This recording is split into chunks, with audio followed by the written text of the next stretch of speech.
You've probably seen the news. Just a few weeks ago, Facebook announced that they're changing their company name to Meta because they're planning on building something called the Metaverse. I don't think enough people are talking about this. The Metaverse is going to change my life. It's going to change your life. So we need to understand what it is, why people are excited about it, but then also how it has the potential to end society as we know it. The concept of the Metaverse is this. Throughout history, we have constantly been moving towards more and more engaging mediums. We've gone from text to photo to video.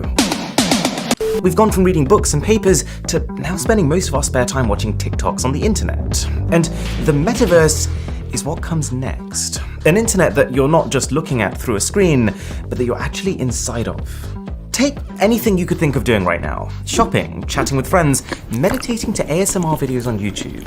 And now imagine that in the time it takes you to just snap your fingers, you could be doing that thing in a way that feels real, with other people who feel present in a setting that's whatever you want it to be.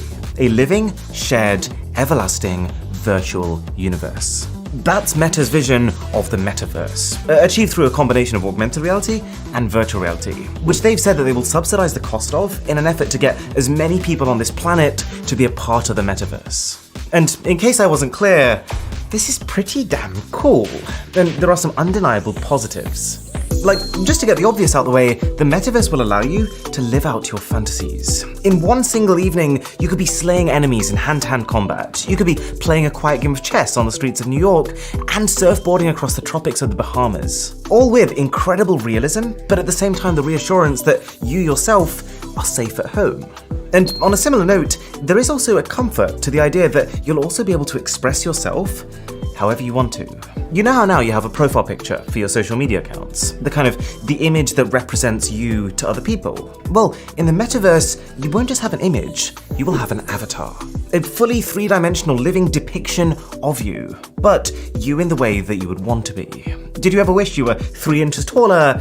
Now you can be. Did you ever wish you had a bigger forehead? Now you can have one. You can be any gender you want, you can be any race you want, you could be any creature you want. Yes, Milo, I'd choose you. And to be very clear, longer term, your avatar is not going to look like these cartoon people. I think they just use them to make it seem a little bit less creepy.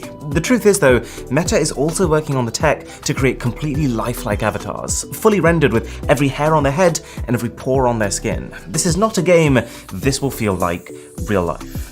And what I'm saying is that this realism, combined with the sheer amount of choices you'll get, will allow you to feel like you're not being constrained by the body that you were physically born into. In real life, you could be someone with a severe disability in a wheelchair, but in the Metaverse, forget walking, you could be able to fly.